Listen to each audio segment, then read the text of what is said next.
you looked at, you might have been in some of the ODUNDE events already this week. Had a great cookout. They have a youth program and some of the high schools going on. And we are happy to have you here to be with this African Business Roundtable.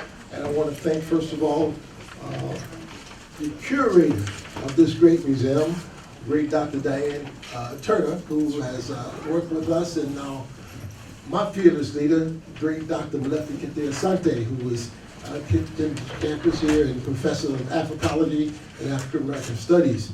Of course, our host and benefactor, Senator Sharif Street, and you're going to meet the rest of our guests earlier. Diane, thank you very much. Well, good afternoon, everyone. I bring you greetings from the Charles L. Blockson Afro-American Collection. Mr. Blockson sends his regards. He wasn't able to be here today. And I also want to give you greetings from Leslie Willis Laurie, who's our archivist here. And without her, she's back there. She works very hard on the program. I'm always delighted to partner with Dr. Asante and Stan Strouder. I said oftentimes people come in here and they think we're a museum, but we're one of our nation's premier research facilities that has African American history and culture, African history, and the African diaspora. We have over 700,000 items here and growing. So whenever you are looking for any materials that relate to the Black experience, please contact us. We're open 9 to 5, Monday through Friday, and during the summer also. So.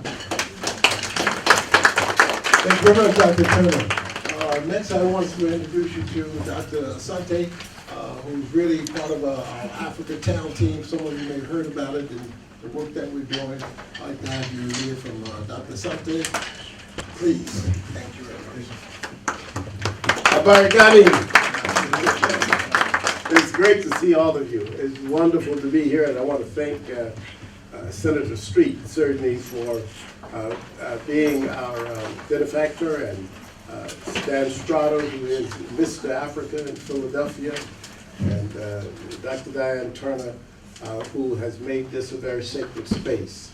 And we're delighted and just happy to see all the significant people who are here. All of you are. And then to see special people from the continent. I'm happy to be here in your midst.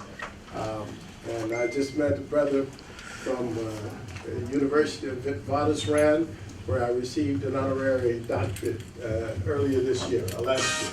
So I'm just delighted to see him and all of the other ambassadors and representatives, and certainly the people who represent the Pennsylvania business community. It's a delight to have you here. We have been working with this concept, the African trade concept, for several years now. And the idea and the intention is to make certain that Pennsylvania has an active engagement with the people on the continent of Africa in terms of commerce. And we think we're making a step in that direction. We are very, very much happy for the support that we've been given by Senator Street, and we're going to continue that. And this is the aim. And so to have a discussion today on the developments and the possibilities of this relationship with the continent really is something that is necessary. You all may know that that the average age of the people on the continent of Africa, the average age is 18.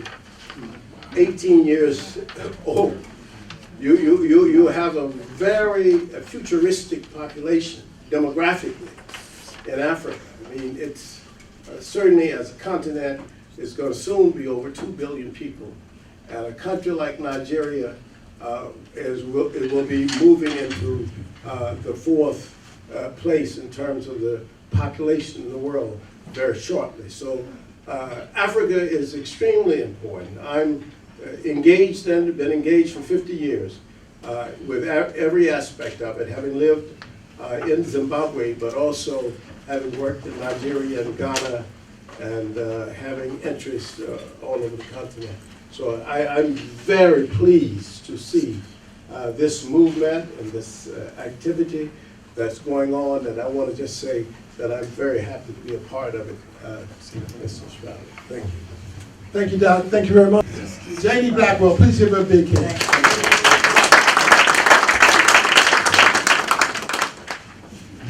Good afternoon. Good afternoon. As always, I first thank God for the honor and privilege of seeing each day, and certainly of being a part of this year's festivities to me.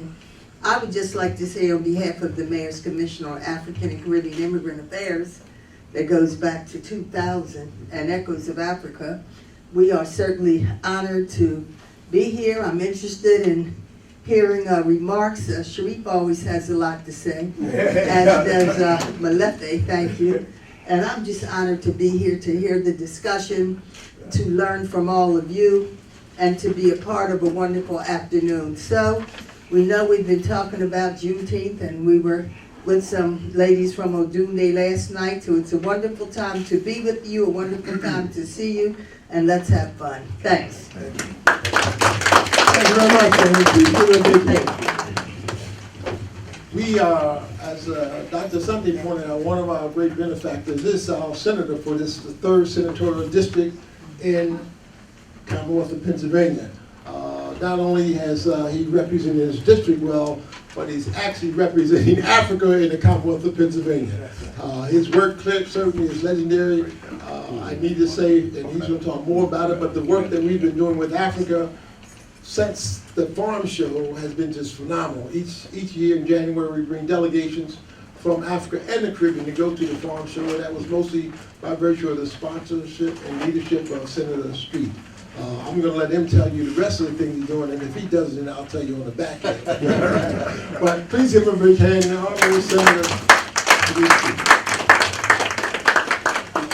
Thank you. I want to thank so many of our dignitaries that have come from throughout our diaspora and family from both the continent and folks who are here representing the various communities of the African diaspora.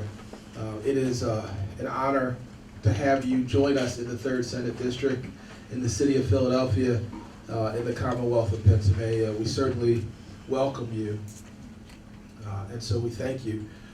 I want to start off by acknowledging, as it's already been done, the work of Councilwoman Janie Blackwell. Yes. People have talked about Philadelphia being at the vanguard of our relationships with folks in the continent. That would not be the case if it weren't for the work of Councilwoman Janie Blackwell. I want to point out, the Commonwealth of Pennsylvania, we're doing great things. I want to both thank former Governor Tom Wolf and current Governor Josh Shapiro for their allowing the Department of Commerce and Economic Development to renew and redouble its commitment to business in Africa. That is so important.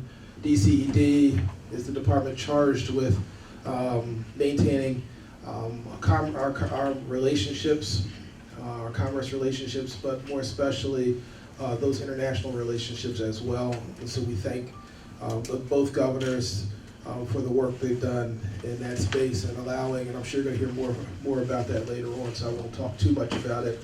But I do want to acknowledge the support we've gotten from a couple of really good governors.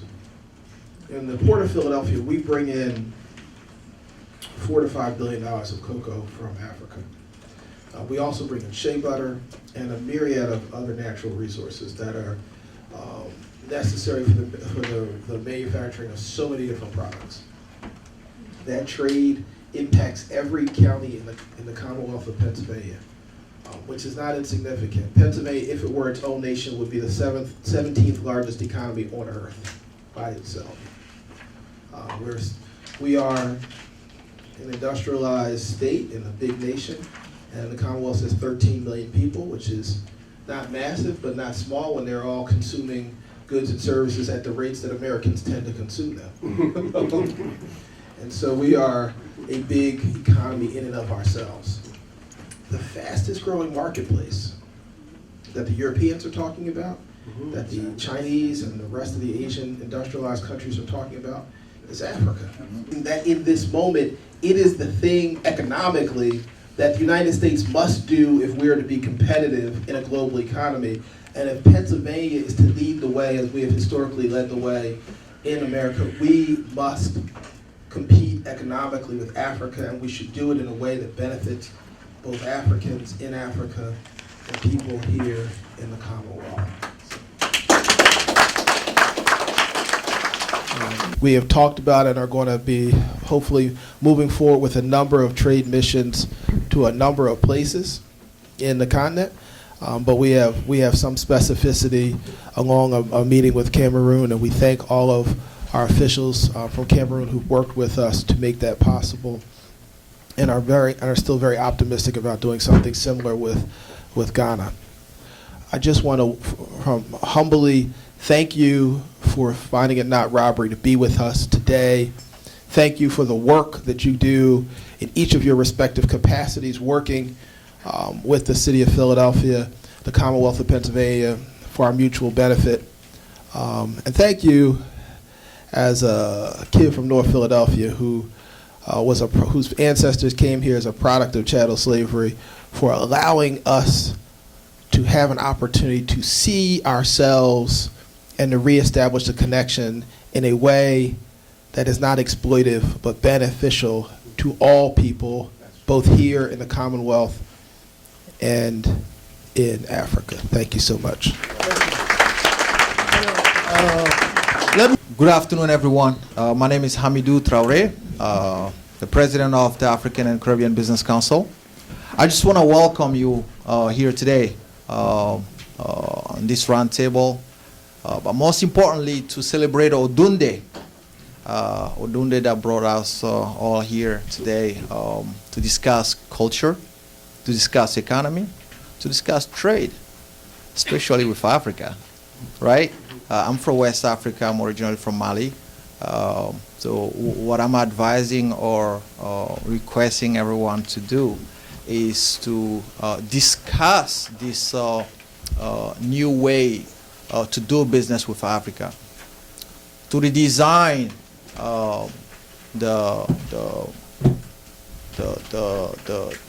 the trade, right? Because when we're looking at the world problem today, we're seeing that we have crisis going on in Russia and Ukraine, and that changed our supply chain completely, right?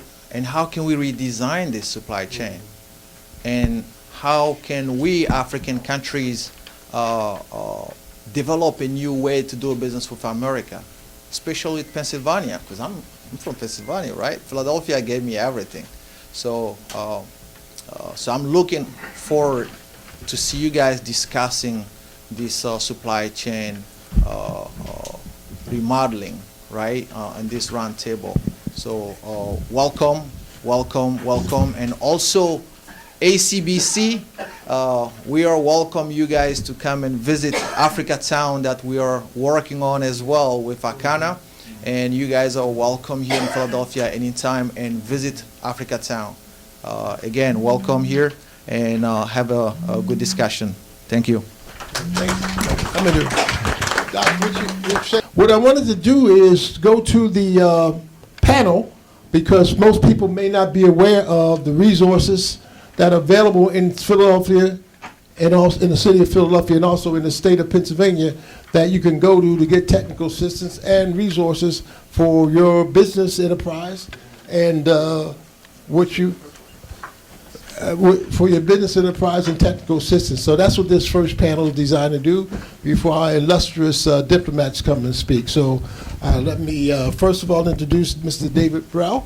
David is the Deputy Secretary of the Office of International Business of the Commonwealth of Pennsylvania, and we want to thank him for coming. It's been our partner for a long time, so I want to thank you, David.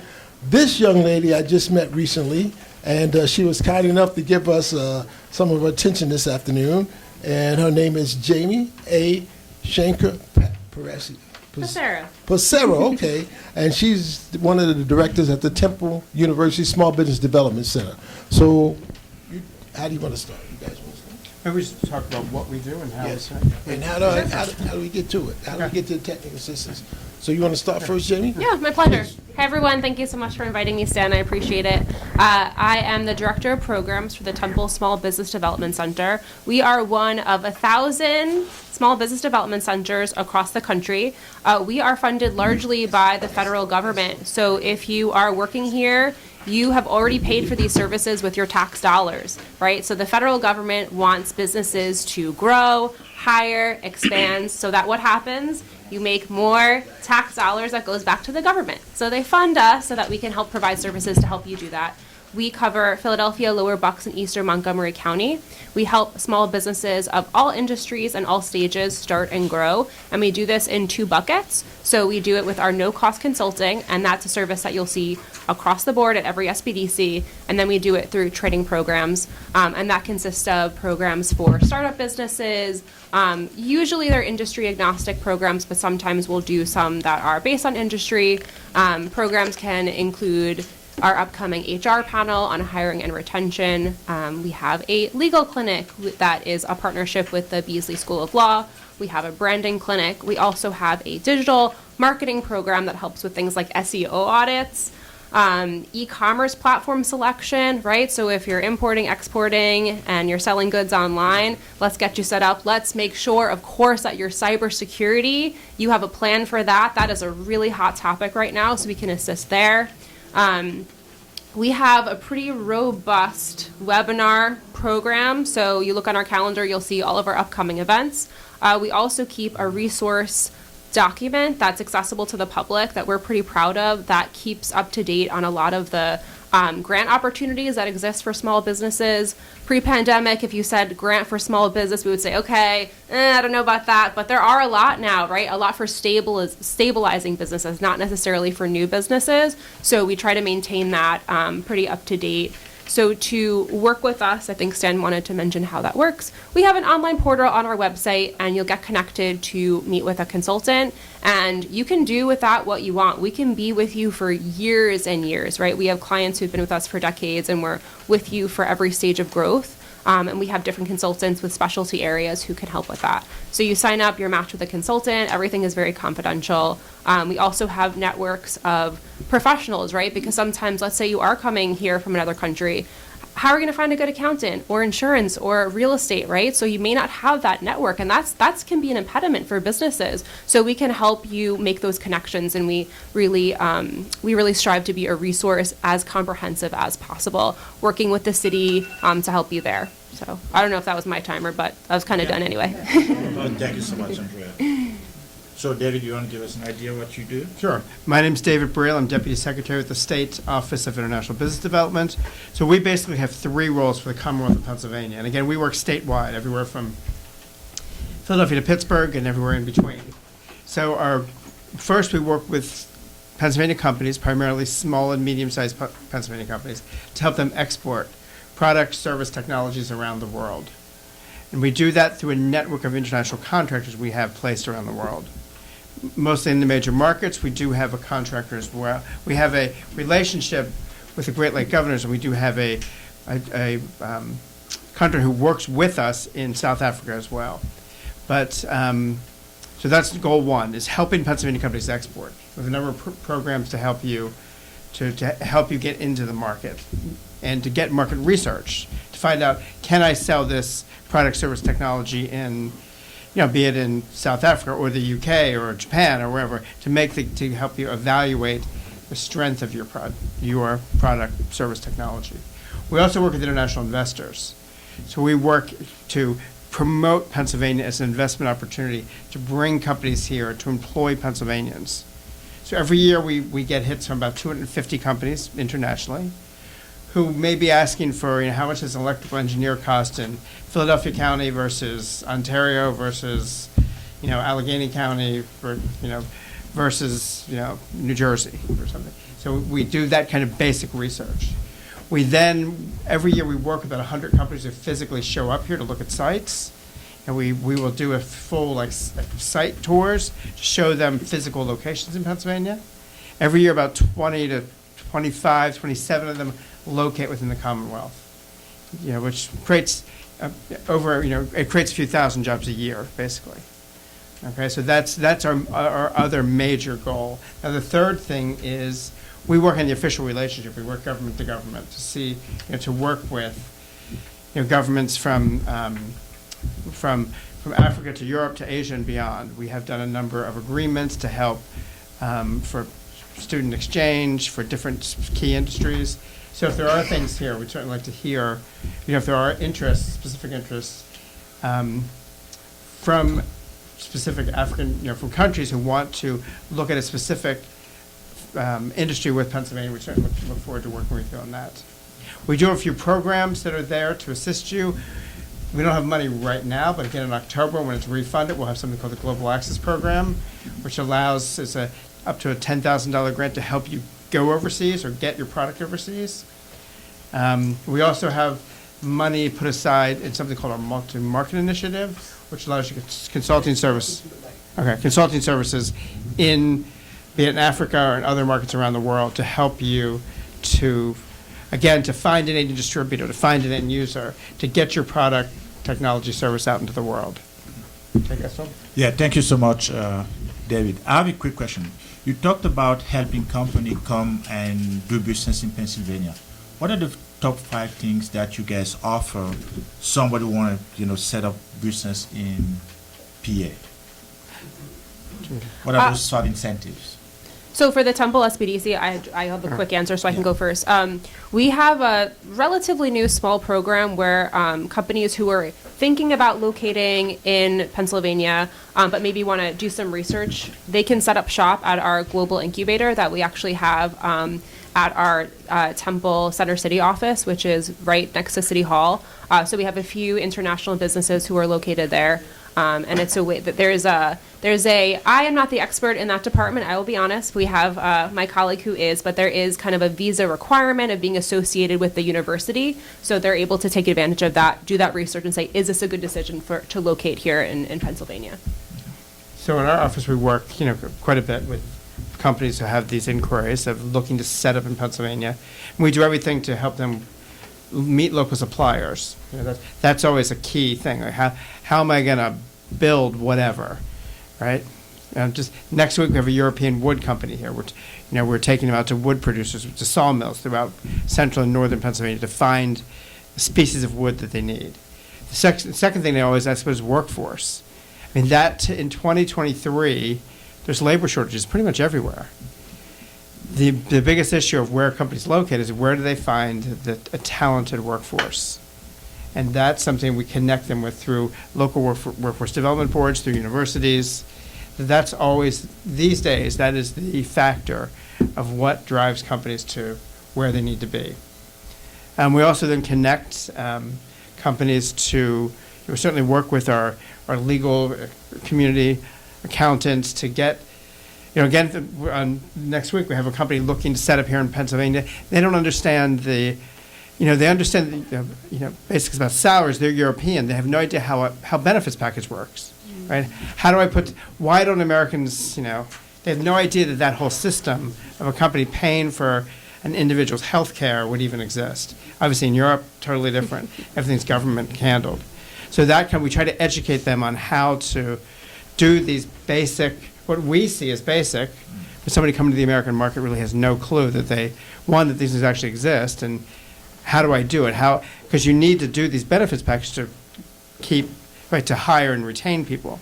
So it's an essential piece. So our goal is to educate them, to educate a company on how to set up here, what you need to do to get a workforce, and how to keep that workforce, in the hopes that they grow and hire more Pennsylvanians. So along the same line, what type of services do you have for access to market? You have a lot of small businesses that want to do business in Africa. I know you have offices globally. What strategies you guys have in place, including, the Temple Small Business Services. What do you do to help people branch out and go international? Yes.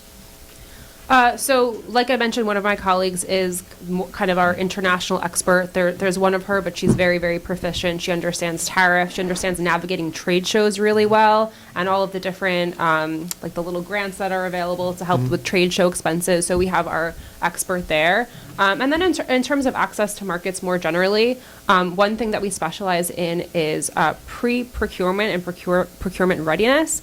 So there are so many opportunities, especially whether you have a product or a service in larger contracts, whether it's with the local government, federal government, city, or institutions. So we can really work with businesses on adding that to their business model, seeing if that makes sense, talking about certifications, what certifications make sense with the kind of business that you're doing, and then get them set up. And then there's also a procurement center that's located in Philadelphia that would take it from there and work on those contracts with you and getting you into the system.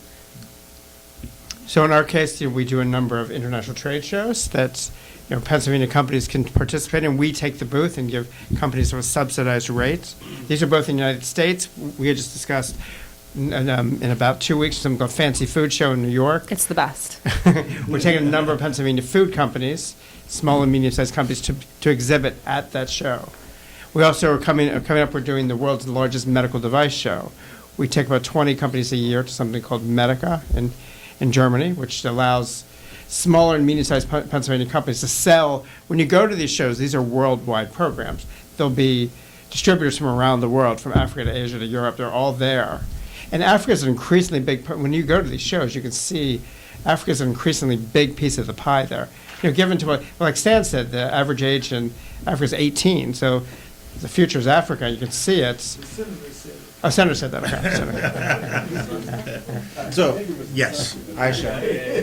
I just want to do a commercial about 2 programs that the Senator does in the fall. The first is the campus. I used to be a tour guide, so I can project. So the Senator does 2 programs in the fall. The first is the Cannabis Opportunities Conference for folks who are interested in the cannabis space or in the hemp space. That is a business that is a $1 trillion business. And whether you are directly in the business or in an ancillary business, it is a business that is growing. One that is not diverse, which is why we do the Cannabis Conference every year. The second is a minority business and diverse business forum, which is sponsored here at Temple University at the medical school. And so we really want to make sure that we are promoting that information so that folks can connect with the Department of Community Economic Development, with the Department of General Services, can find out what CoStars is if you want to be a supplier, can also talk to the folks that do the minority certification process, and also talk to vendors from across the state and the federal government. So I really encourage you all. I always send the information to Stan. Stan is wonderful. He's one of my super communicators. He makes sure that information gets out to everyone, but I like to make sure that everyone participates. Thank you. Thanks a lot, Aisha. Any other question for David and Jamie in the audience? Yes, sir. To both panels, as far as technology opportunities, especially within the university, I'm sorry, I couldn't see. I know that they do have like small business opportunities, but are they, like, how would you go about if you wanted to pursue and work with the university, if you wanted to present or be in business with them to enhance certain technologies?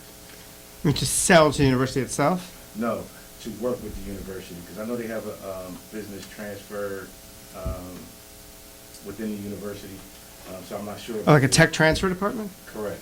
Okay. But I'm not sure if that works in conjunction with the small business that you were talking about. That's why I was trying to, if you could elaborate. So I know that there is a database for diverse suppliers that has various categories. I have to be honest, I am not sure what the procurement efforts have looked like to work with local businesses and minority-owned businesses. It's something I have been investigating, but I know there's been some change in that department. So that is one of the reasons why I'm encouraging you to come to the Diverse and Small Business Forum, because Drexel, Penn, and Temple University's suppliers and the folks that do work with diverse businesses are there. So you can talk directly to folks. If you want that connection with them, then you can also email me. And I left my card with Gaston. And so it's the phone number is 215-227-6161. My email is my first and last name. It's AISSIA. It's a palindrome. Spelled forward and backward the same way. .Richardson@pasenate.com. And so the best way to get me is email. And I really want to make sure we're connecting businesses with folks who are ready, willing, and able to connect with you.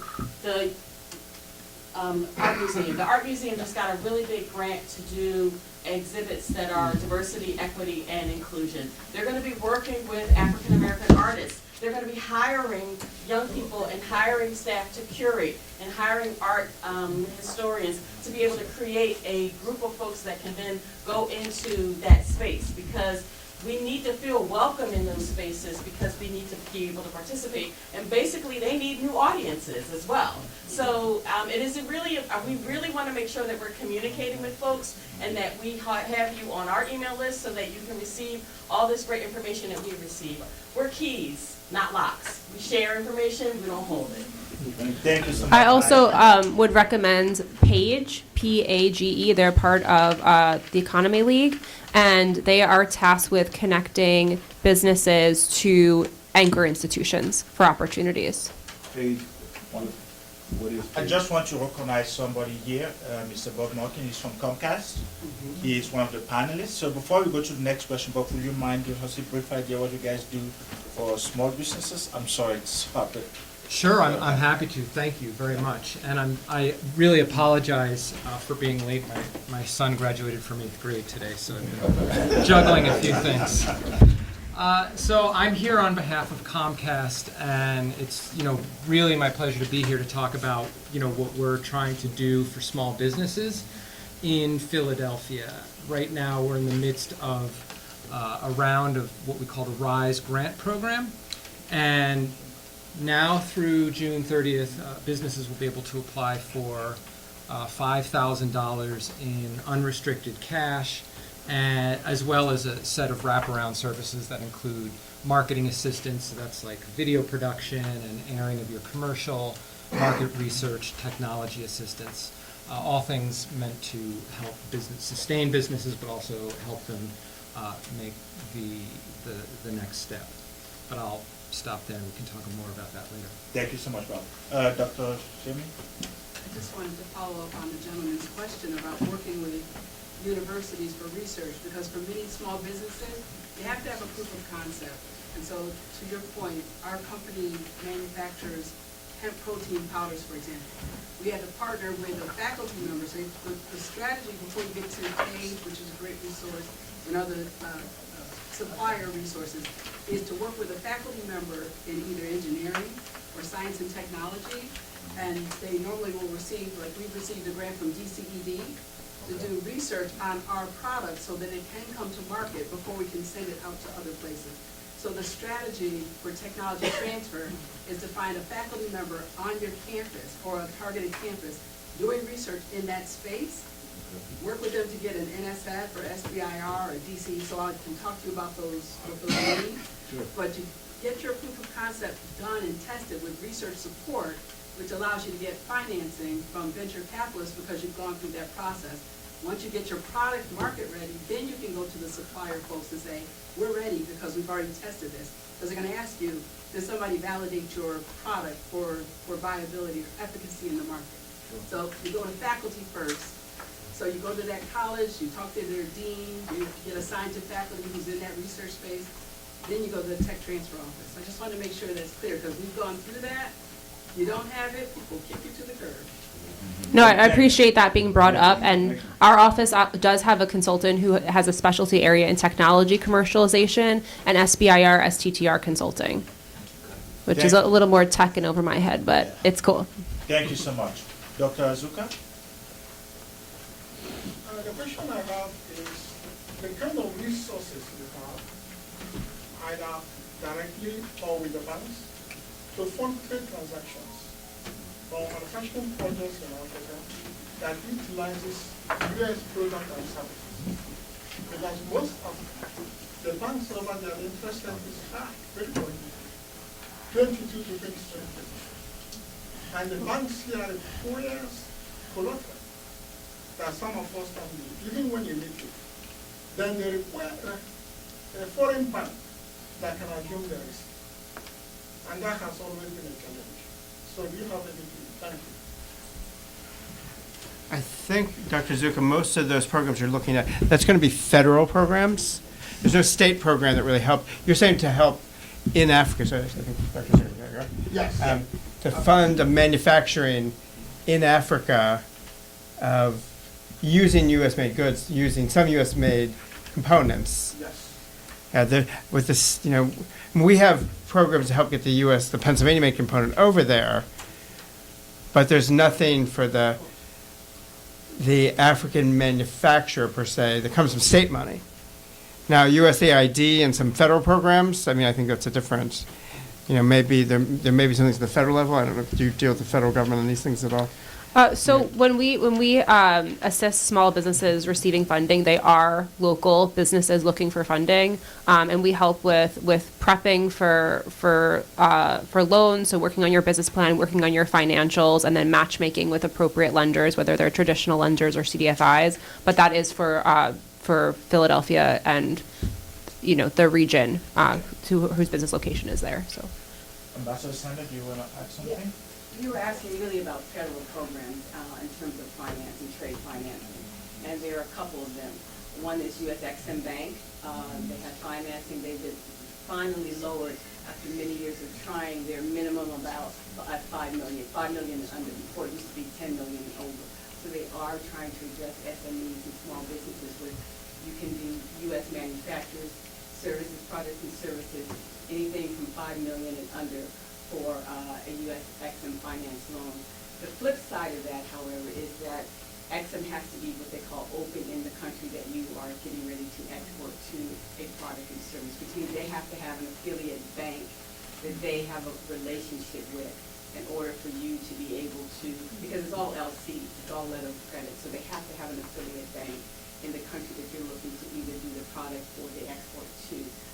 You also have the DFC, which is the new Development Finance Corporation. It's been on seat about maybe 2 years. It used to be the old OPIC, but it's now called the Development Finance Corporation. They also do guaranteed financing that's backed by U.S. taxpayer funding, U.S. taxpayer money. So there is trade financing available. There's also a U.S. TDA, which is Trade Development Agency. So there are a number of federal agencies that provide funding to small businesses that are backed by the U.S. taxpayer, and they all have various requirements. But they're for every sector, as long as the manufactured good or the service or the product is coming from the United States to the particular country that you want to do your business in. So I hope that helps. Thanks a lot. So, Bob, I know you did mention Comcast Rise. Can you let people know how to get engaged, how to get involved, some of the small businesses here, so they can take advantage of the 5,000 cash grant? I'd be happy to, thank you. So Comcast Rise, as I mentioned, the grant window is open until June 30th, so applications are open until June 30th, and a couple quick things to know. The application is online at comcastrise.com. I brought materials, everybody can get it. Yeah, absolutely. And the criteria, there will be 100 winners in Philadelphia, and each winner will get $5,000 plus those wraparound services that I spoke about. And it's open to businesses of any kind that have been open for at least 3 years and have 100 or fewer employees. And let me hasten to say that this is really about supporting commercial corridors. Most commercial corridor businesses do not have 100 employees, and if you look at the list of prior winners, and there's actually over 700 prior winners in Philadelphia, they're way down at the micro end, 1, 2, 3 people. And it is really about neighborhood businesses. People will think, oh, it's Comcast, they're looking for the next whiz-bang tech startup. No, we are talking about grocery stores, nail salons, healthcare providers, you name it, that kind of thing. So that's, if you look at the list of winners, which is available online, that's what you'll see. And we're really trying to strengthen neighborhoods by supporting small businesses. Wonderful. One last question, and then we'll be closing this session. Any? Cool. So one of the things we're going to do, since everybody registered online, we're going to make sure that we share contact information for SBCD, for the Vice Comcast, as well as the Office of International Business Development. I'll also make sure I will connect with Ambassador Sander regarding the question on financing businesses in Africa. We really want to thank the panelists for your time, and we're looking forward to growing small businesses in Pennsylvania. Thank you so much. Thank you. Back to you, Stan. So what I'm going to do, I'm going to introduce Ambassador Dr. Robin R. Sanders. Ambassador Sanders is going to be our moderator this afternoon. And not only is she a good friend, but she was former United States Ambassador to the Federal Republic of Nigeria. She was also the United States Ambassador to the Republic of Congo. She was director of the National Security Council on Africa at the White House. She worked at the military center. I could go on and on and on, but you could Google her too. She has a website. But the most important thing is that she has come here to share this information. As you saw previously, she's a seasoned career diplomat, has been all around the world and served in more countries than I know. But certainly she has some information she can share with us. I also want to introduce you to the Deputy Chief of Mission of the Republic of Mali here. His name is Noel Dara, Deputy Chief of Mission from Mali. You're supposed to know Amadou, the president from Mali, but he's the president of the African Caribbean Business Council. My friend Dr. Mohamed Sila here from Mali, he's part of the leadership of the Mali community, the diaspora here, and we're happy to have him. So please come on up. And then we also have Dr. Bob Masika, who is from Republic of South Africa. That's what I'm trying to say, Republic of South Africa. And he is a founding member of the African Center for Studies of the United States in South Africa, and he's done a other things. So I want to thank all of you for coming. Please come up. Good afternoon. Good afternoon. Oh, come on. Good afternoon. Good afternoon. Okay. Keep me awake, please. First of all, I want to thank Stan and the ACBC and Gaston and the Honorable Councilwoman, my honorable professor, and for always including me in programs in Philadelphia. I'm not a native daughter of Pennsylvania or Philadelphia, but I feel it very much in my heart. I got my doctorate degree in Pennsylvania at Robert Morris University, and Doctor of Science, ICT, Information Technology, and so I feel very much at home in Pennsylvania, and I'm always thankful that you welcome me here so warmly as a adopted daughter of the greater Philadelphia area. I was asked to moderate this panel on trade with our two esteemed speakers, but what I thought I would do is kind of set the scene a little bit. I'll turn, of course, first to Dr. Rikesa, and then to our Honorable Deputy Chief of Mission of the Mali Embassy, Dr. Noel Diarra, to talk. But the scene setter is a little bit like this on U.S.-Africa trade. Many of you know that President Biden had the Africa Leaders Summit in December 2022. I point this out because it's the first time since 2014 that the U.S. government had pulled together African leaders to have a extensive bilateral dialogue on a range of business, trade, and policy issues. When you think about that, 2014 to 2022, that is a long gap. And I don't have to tell you to guess which country has always done that every year since 1999. Of course, that's China. So the whole idea behind the summit was a reset. How do we reset the relationship between Africa and the United States in a number of areas, but particularly in trade, business, and investment, because we're behind in that. And we are not just behind, we are way, way, way behind. And so our esteemed speakers are going to talk a little bit about how these issues play out in their country. But I wanted to highlight two things, or several things out of the summit for you as a scene setter.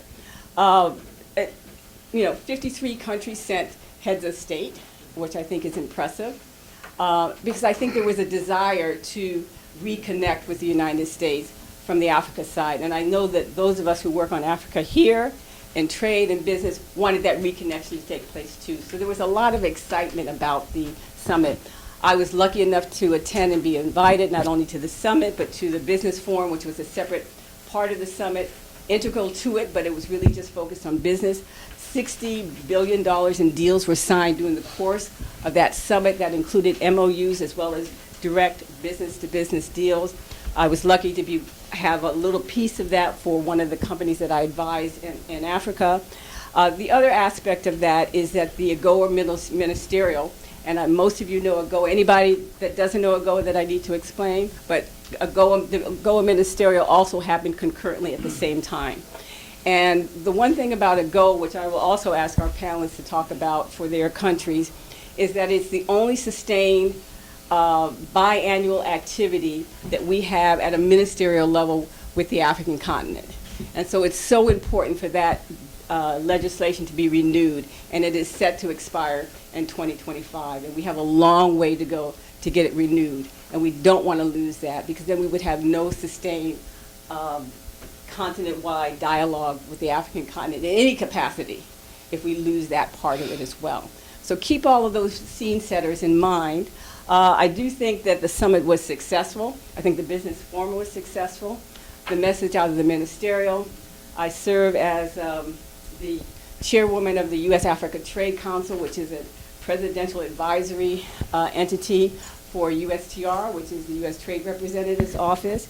And so it gave me an opportunity to be in the room to hear the dialogue between our members of Congress and the the African ministers that were there, trade ministers that were there, and the things that concern them about what the future of the U.S. trade relationship will be. So it'll be curious to hear what our panelists have to say. So I'm going to begin first with Dr. Rikesa, and he is the director of, I want to make sure I get this center right, the African Center for the Study of the United States. The abbreviation is ACUSA, and he's at the University of Witwatersrand in the Republic of South Africa. And then we'll have the Honorable Deputy Chief of Mission, Noel Diarra, and he will talk about how he sees trade and the sectors that are important between the U.S. and Mali in his perspective from the trade and business end. I want to also take this time to really underscore how important it is for all of us to play a role in rebuilding that relationship with the African continent. And all of you are here because you care about that.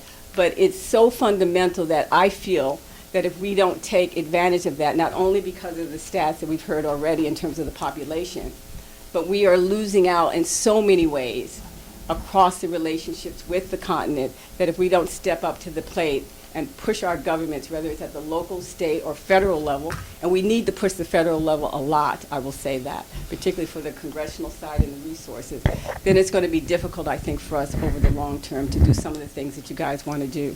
So with that, I'm going to turn first to Dr. Rikesa to talk about the reset and what he does at as the director of his institute, and then I will turn to the Honorable Deputy Chief of Mission, Mr. Diarra. Dr. Rikesa, please.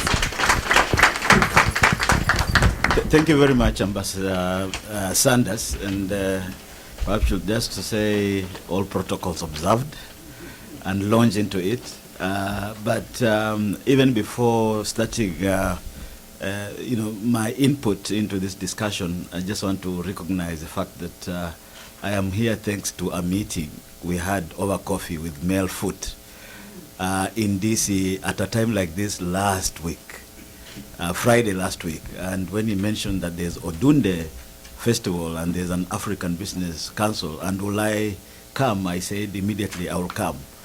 And I say that because the term ODUNDE, of course, is Nigerian, but it has a similar resonance in East Africa. In Swahili, ODUNDE means bounce with happiness. And in Nigerian languages, it means happiness. So it has a semblance. So I thought, ODUNDE, I must go and dunda, and bounce with happiness. And so that's the link with Stan and my being here. And I was also, very then immediately excited to be coming because I saw on the program that Professor Asante Molefe will be here. And as he mentioned, my university, University of Witwatersrand, Wits University, gave him an honorary degree only recently.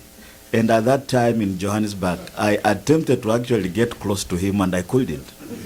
And I'm so lucky today that he's a handshake away, because he was such a celebrity that we are seeing him up there on the stage.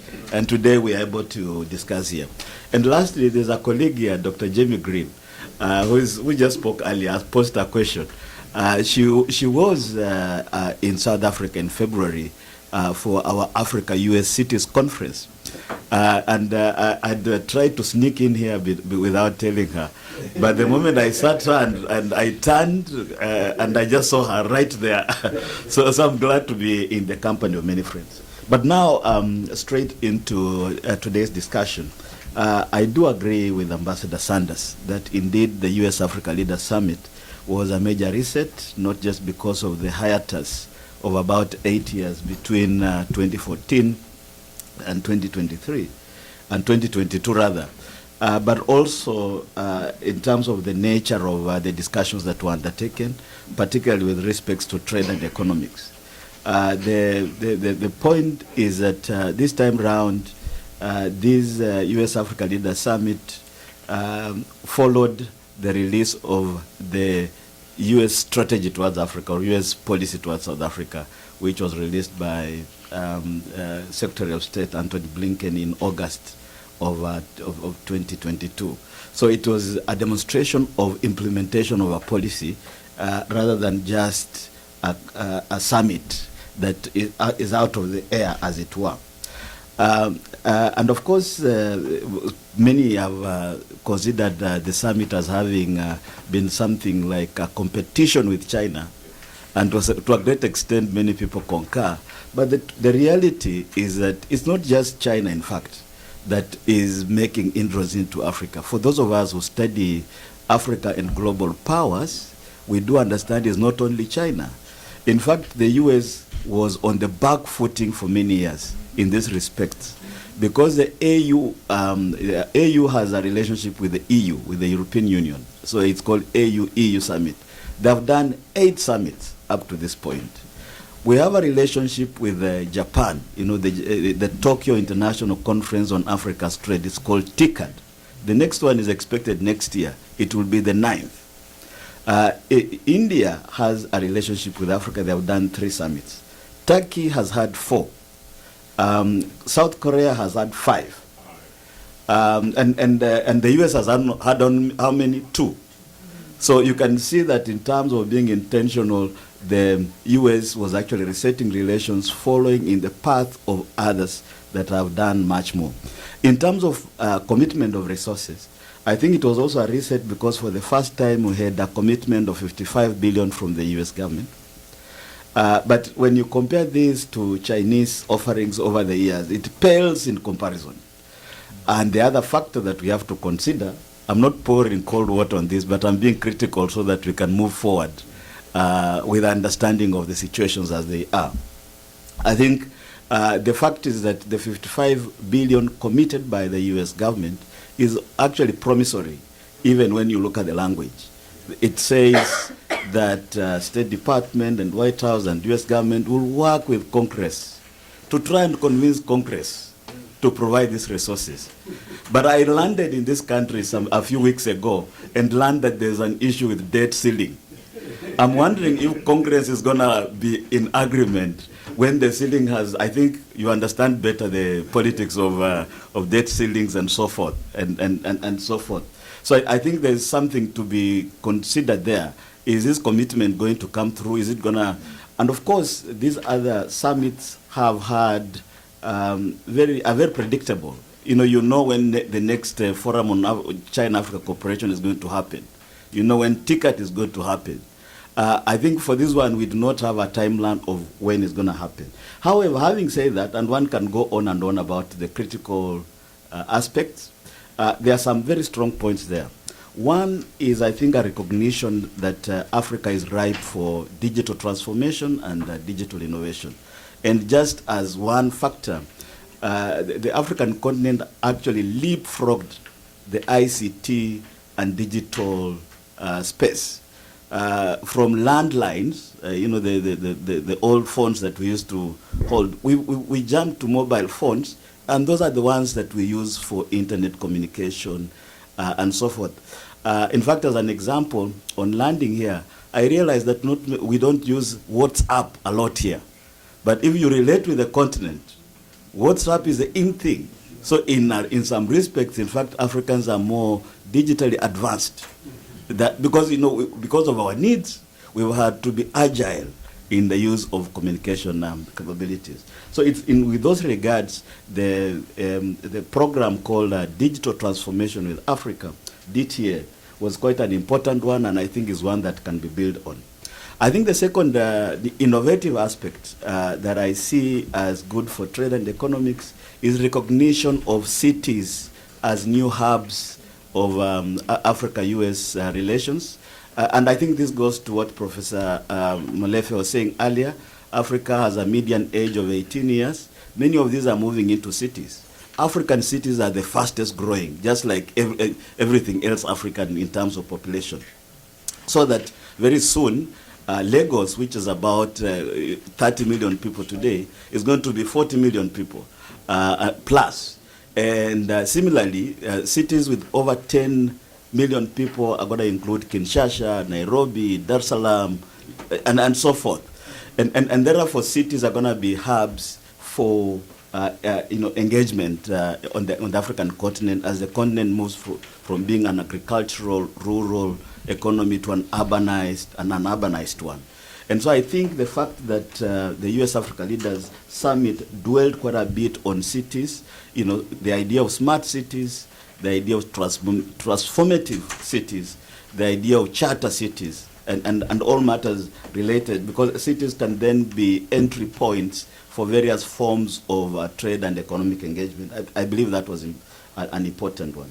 I think another cross-cutting area of research was that for the first time, there was a clear recognition of diaspora, African diaspora. We talk of old and new diaspora. I don't know, as Professor Molefe, if those are the right framings. When we say old and new or historical and contemporary, that can be an area of Afrocentric criticism, perhaps, to quote Professor Molefe's theoretical framework.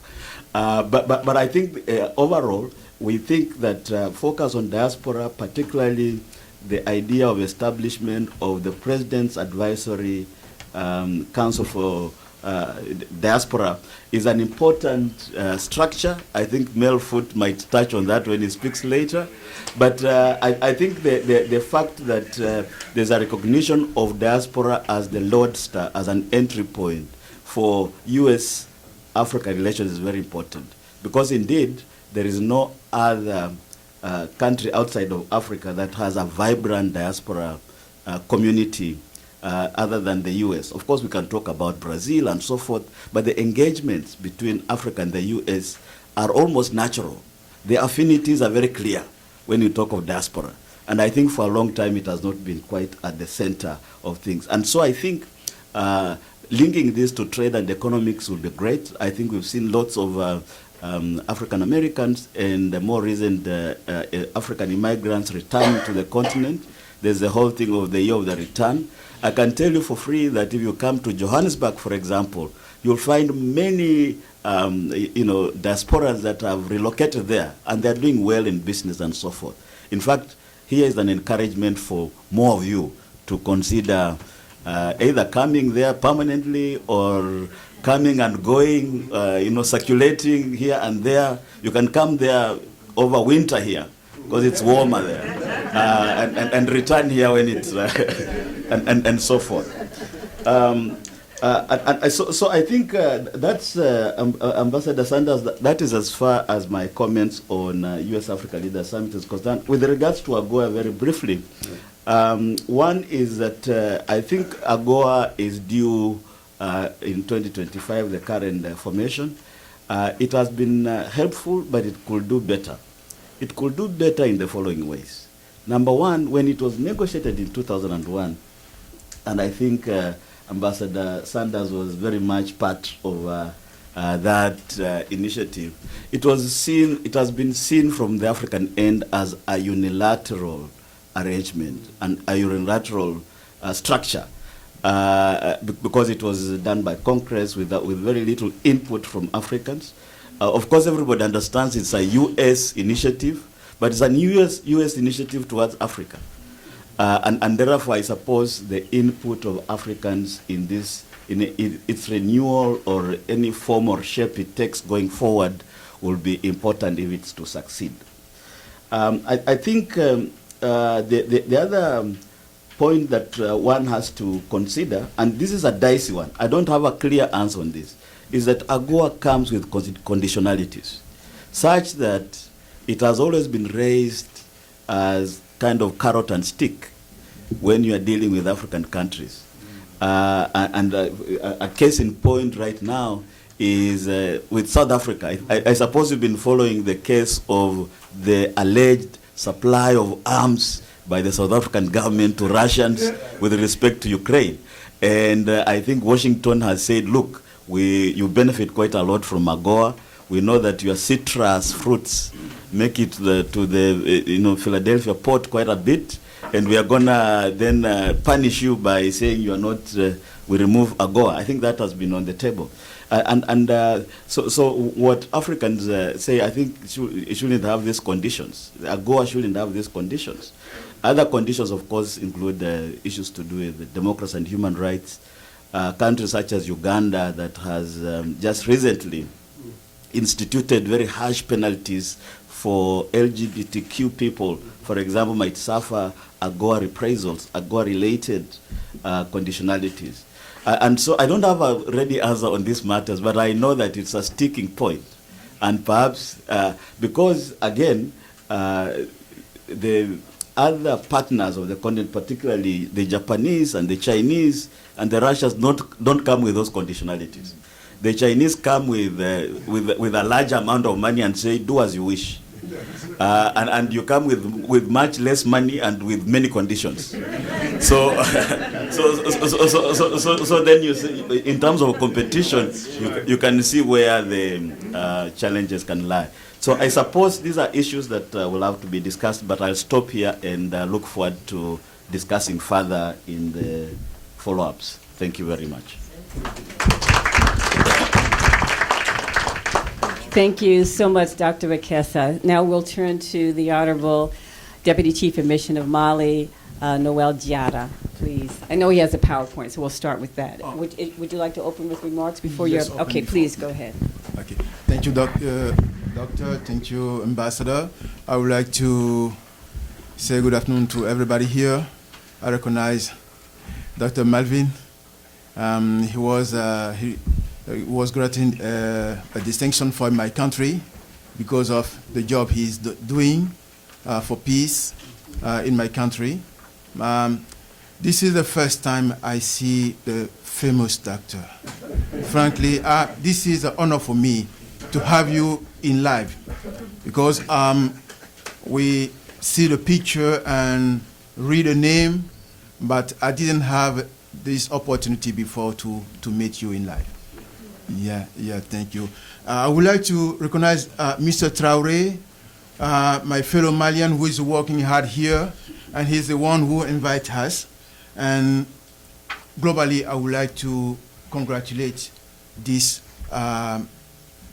Sten and with all his team for this opportunity, this kind of events that bring all the energy, positive energy toward Africa. Before going to the question that was raised, I would like just to show you a quick video from Mali, from the opportunity we have in Mali. Mr. Traoré. Great reasons why you should go for Mali. A strategic location at the heart of West Africa and bordered by 7 countries with 7 accessible ports. A member of 2 monetary and economic hubs, WEMU and ECOWAS. a fast-growing economy. An average annual growth rate of 5% over the past 10 years. A low inflation rate of 1.7%. Growing middle-class revenues and consumption levels. A thriving economic potential to explore. Africa's #1 cotton producer. West Africa's second livestock and cereal producer. Africa's third gold producer. An abundant and low-cost workforce. Over 60% of the population is under 20, an affordable minimum wage.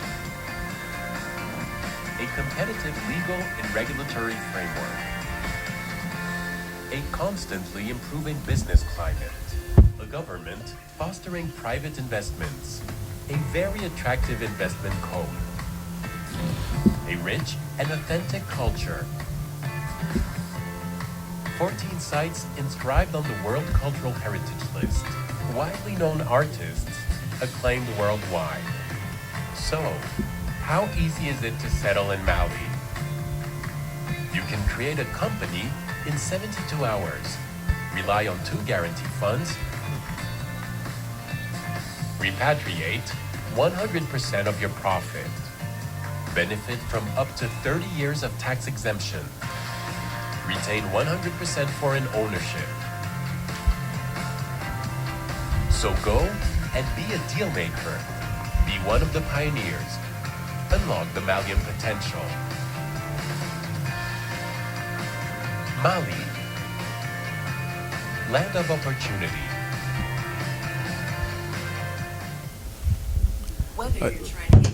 Okay, thank you. This is just a few points from Mali to be known, because most of the time when we hear in the media about Mali, is not that point, that reality is something else. But this is the reality of my country. It's a land of opportunity. And today I'm glad to be here. This morning we had the opportunity to visit the port and some facilities. And you know, Mali is a landlocked country. But we have this situation. Normally that could be a sort of blockage, is an opportunity for us because we have 7 ports we can drain our product through. And you know, the closest port is the port from Conakry, and it's not about 400 kilometers. It's not that far, but we still our country is a landlocked. But what we have is the real opportunity to present. We need investors, but not those kind of investors who come and put the condition only. We need some investors who trade a real business, win-win business, what we say usually. But unfortunately today, we face some situation where, for example, some countries oppose because of political consideration and so on. And that is, I can say, a lack, some lacks to promote business. What we need is not only from the government, but to link companies and companies, businessmen and businessmen from both sides. And in Mali we have small producers, but we gather them in some community, some collectivity who can produce and make business with different majors or different companies here. And for us, Pennsylvania can be a leader in this trend. So there's only a few comments I would like to make here at this moment is to show that Mali is a land of opportunity, and not only natural resources and farming, but also in the ITs, because not later than last week, we set a strategy to develop, to foster the ITs, and we are building a huge center to promote the ITs. And I think the university, Temple University, could be a partner in that project. Having said that, I would like to pick on little points on what Ambassador said. Regarding the summit, the U.S. African summit that was held in December, there is one point. This a reset of the relation. But one thing is important before or in this perspective of the AGOA, to not only put political consideration in front. This is a point. Many countries, they set business, but when you put political consideration in front of, you alterate the business spirit. And this is something I could recommend to US to put aside some kind of consideration and push for the real business with our countries. That could be benefits for both sides, and that will be a win-win business. So I would like to stop here and I'm ready if there are some question or some comment I could share with you. Thank you. Thank you so much. And we have about a few more, well, actually, we're pretty comfortable on our minutes in terms of our panel, so we're going to take questions. But I do want to say three things. Not that I'm the fact checker in any way, but taking a line out of the play Hamilton, I want to say that I was there when it happened. And so using that line on a go-up, and Stan's here and Mel's here, from our perspective, the launch of the goal was never done in a way that it communicated properly what the law was supposed to do. And so there's all of this misinterpretation about whether you think it's good or bad. That's certainly a personal decision, but what the law was intended to do is what I'm going to tell you, and then you can make your judgments from there. It was very much consultative. We had pretty much the entire diplomatic corps, African diplomatic corps, with us step by step, and it was a lot of slugging for years to get that through. And so it's not something that all of us who worked on it, we take it to heart because it was hard to do. And so it was very much consultative. We had, I was at the White House at that time, and we had the African diplomat. We could not have done it without the African diplomatic corps. No way, no how. The other part of that I need to share is that the tough side was here on the U.S. side, getting members of Congress who had then convinced their businesses in their constituencies to support the bill. That's where the opposition came from.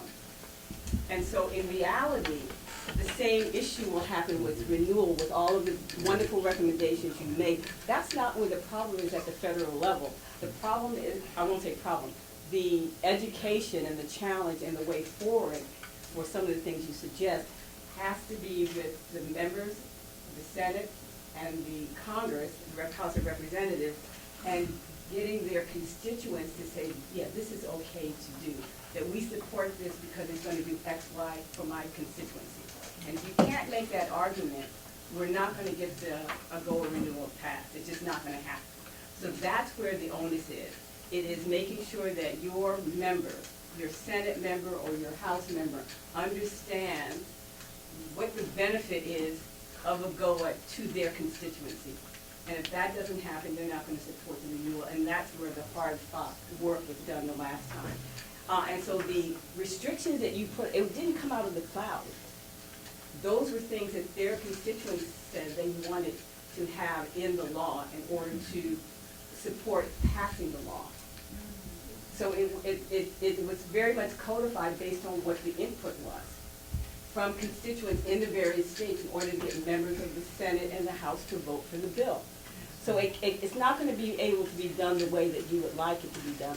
We have to really go back to the drawing board, and it has to be a grassroots movement in order to get it renewed. I'm almost done. I just need to, I was there when it happened, so I just need to get it out there so you have the full picture, because it's not going to be easy. And then so, if you want those parameters changed, then we've got to first start with a member, and then the member has to have faith in that and go to their constituent. And so it's got to come from the ground up. It's never going to get renewed. On the $60 billion from the deals from the summit itself, I do want to stress that it's not, you're right, it's not, some of it is not new money, but it's reorganized money, so it has a focus on Africa, which is important. But I do want to say that what I thought that really came out of that was that it was more, it had more variety in where the money would go. And I think that is a different thing. And the difference between the fact that China's money is more and ours might be less, it's not apples to apples in any way, shape, or form. The Chinese money may not come with verbal constraints, but there's a debt mechanism that's part of it. And what you're seeing now on the continent is this heavy debt by a lot of African nations, Zimbabwe, Kenya, a lot of Chinese debt. But the real issue is what kind of debt it is. It is non-concessional debt. What does that actually mean? That means it is not refinanceable at the in the multilaterals. So all the traditional debt forgiveness and all that gets negotiated at the multilateral level, like World Bank, IMF, Paris Club, all of that. The Chinese debt is not. And so when you saw during COVID, doing the debt initiatives where they were doing the freezing of the debt, the Chinese debt could not, most of the Chinese debt could not be done because it was concessional debt and it was not non-concessional. And so when you hear those things, you really need to know the details, because a lot of it is verbiage, but they're really meat and potatoes to this stuff. So I just wanted to share that. So Melford is the president of the Constituent of Africa, a very good friend of ours, and I think one of the foremost advocates of Africa in the United States and focus on Washington, D.C. Important to have him come and share his wisdom, work with us. Please come. Yes. Okay, great. First of all, it's great to be here. Nice to see you again. It's always good to be in Philadelphia with Janie Blackwell, who I consider a hero, really one of the walking legends in Africa. It's also great to be in Leon Sullivan. I was trying to find this place, and somebody said, just go to the Sullivan room. And I walk up here, I realize we're talking about Leon Sullivan. So my heart starts to beat a little bit with that. I want to just say a bunch of things. I'm really happy with the conversation. A lot of good meat on the table here. I think talking about doing business in Africa, one can do well and do good too. You can make money, but solve some problems in Africa. Goa, you're right. I was there too. When I look back at it, we did about 40 town hall meetings around the United States in promotion of AGOA. And really, the African ambassadors led the charge. Ambassador from Senegal, Mamadou Seck, and ambassador from Uganda, Issa Sampella, were the bosses. Seck was the general, so he just told you what to do, and you jump up and do it. By the way, I see you guys don't operate on Africa time here. You said 5 o'clock, that could be 7 o'clock, that could be tomorrow. That is Africa. I want to say on AGOA, first on the summit, on the U.S.-Africa summit, the Africans made 2 mistakes. One, they came here by themselves. Each president came in their own airplane. And they didn't meet before coming. So Burundi come here and tell them, come fight for Burundi. Burundi is about as big as Philadelphia, right? And you had Gambia, not even as big as Washington, come to Gambia. But Kwame Nkrumah said back in the day, he said there should be one Africa, one African president, one African army, one African embassy. He was absolutely right. Now we got 50 of them, you can't get consensus on anything. So the Africans came here one by one, And Biden, they raked them over the coal. They took them like they owned them, you know, because the Africans had not consulted before coming. So we started talking about billions of dollars we're going to put in Africa, old money, you know, some of it, I'm still looking. Then we flew off to Africa, everybody went to every different country talking about what we're going to do. And I'm still asking myself, you know, what is the reality there? Secondly, the African countries did not come to the diaspora. They did not call me up and say, Mel, what did you think? They called you Stan? They might have called Stan. They didn't call Stan? They didn't consult the diaspora about what they can get out of this administration, right? A big mistake, you know? And so the African Union, I'm asking myself, what is the value of it? You know, what is the value proposition? We got a multi-million-dollar building in Washington. They even canceled Africa Day this year in Washington. No Africa Day. And Africa Day is a rally point for everybody who's concerned about Africa. So you guys need to write letters and everything else to the African Union to raise hell, you know? You need to raise hell. Because if the African Union can't get it straight, we don't have a chance. I want to say something about the African Diaspora Advisory Committee that's supposed to be announced this month. And they must have got 25,000 people saying they want to be part of the committee. You got 12 seats. For sure, I deserve one of those seats. Stan, if they don't give you a seat, we're gonna march on the State Department. If quiet as kept, Malefi, he should have a seat. Jenny Blackwell need a seat. I can see 13 people in the room already deserve a seat. Only 12 people. What about the rest of the country? But you got to have African immigrants. You got to have African Americans. You got to have gender balance. Half of those seats got to be women. And you got to have young people, you know. You got to have youth. I mean, we act like we're going to live forever, you know. But we don't bring in the young people until they're about 60 years old, you know. We got to change that paradigm. I just want to say I'm really thrilled to be here. I'm always thrilled. It raises my energy level. Washington, you wear you down, you know. It just wear you. I came out of Washington in the morning, oh boy, I got to get out of here. By the time I hit Philadelphia and saw the skyline, you start to pick back up because you guys are actually doing it. You know, you're actually doing it. So I just want to congratulate. Bob Wakesa is my guy here. I pointed him to Philadelphia. You know, this guy is brilliant. I'm telling you. If I were you, I wouldn't let him go. Lock him down. Lock him down. But not only is he's a Kenyan by national, but he lives in South Africa, right?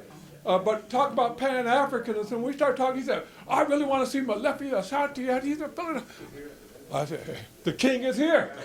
The king is here. We're going to get some photographs, too, so you can take them back. But I want to say thank you very much for having me. It's hard to give up the mic. In Washington, we have a thing about who owns the mic. Well, got control, you know, but I'm going to be nice.